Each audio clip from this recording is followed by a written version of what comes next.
Welcome to the channel. Finally, a fight card that I can really sink my teeth into and I'm really excited to talk about. UFC 304, Leon Edwards versus Belal Muhammad.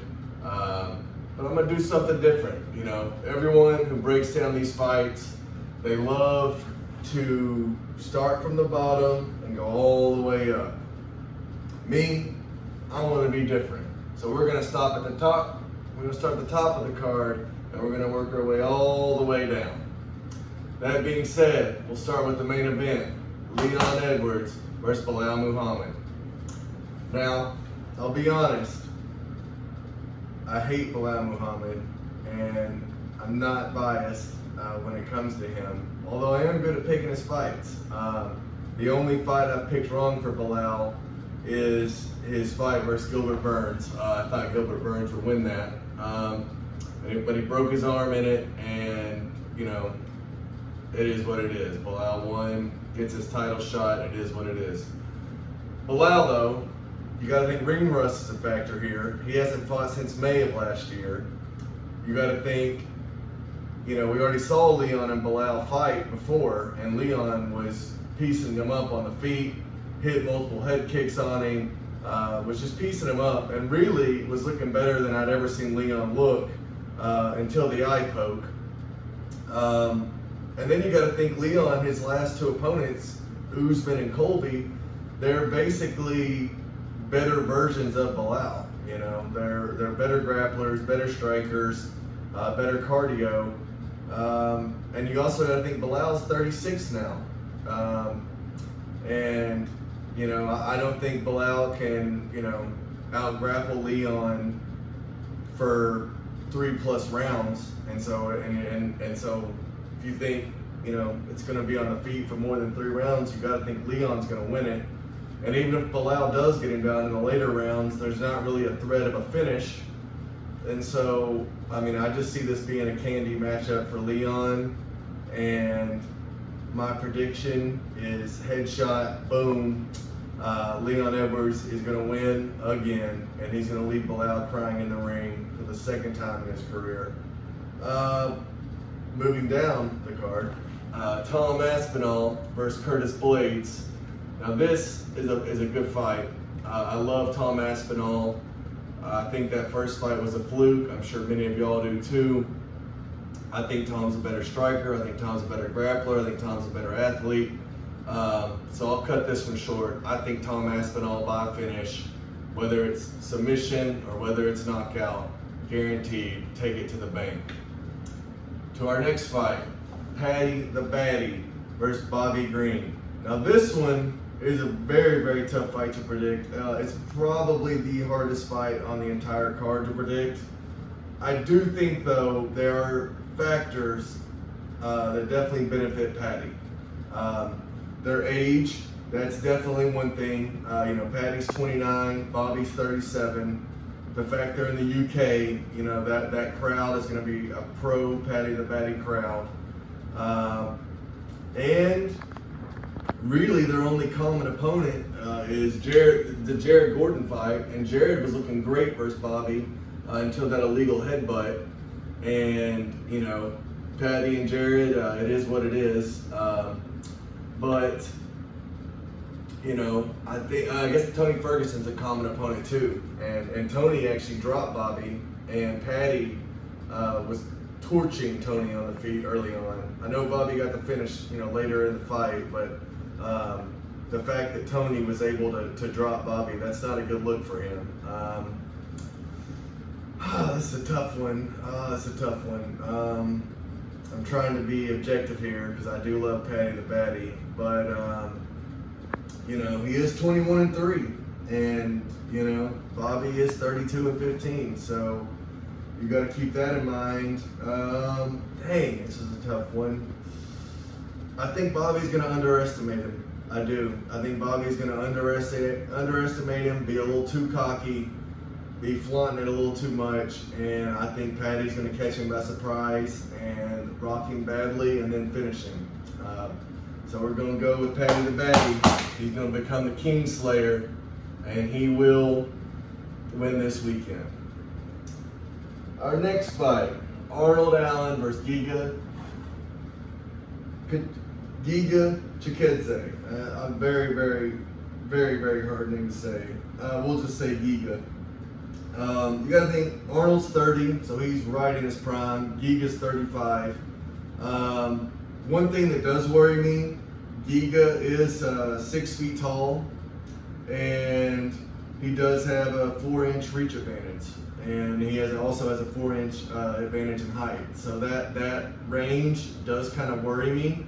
But if you look at what Arnold Allen did versus Max Holloway, I mean, he fought into a razor-close decision.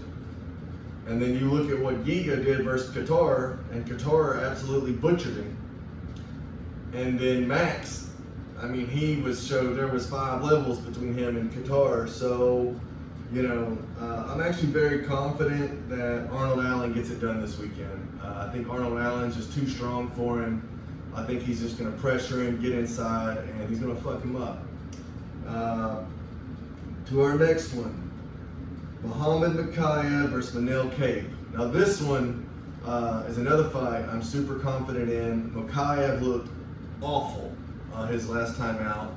And Manel Kape, when people think of him, they think of him as this, you know, a good flashy striker and a real fun fighter.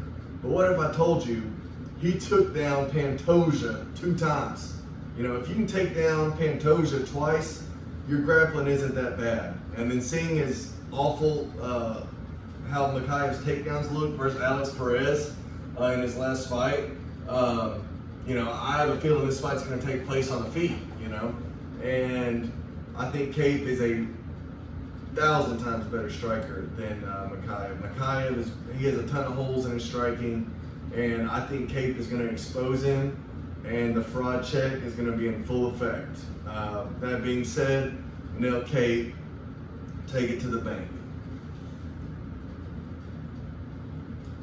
Our next one, Gregory Rodriguez versus Christian Leroy Duncan. Now this is another very, very tough fight to predict. If it was a kickboxing only fight, I would pick Christian Leroy Duncan. But Gregory Rodriguez, he is an absolute dog.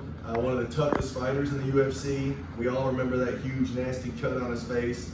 And then he came back versus Chitty Chitty Boom Boom or Bam Bam, whatever his name was.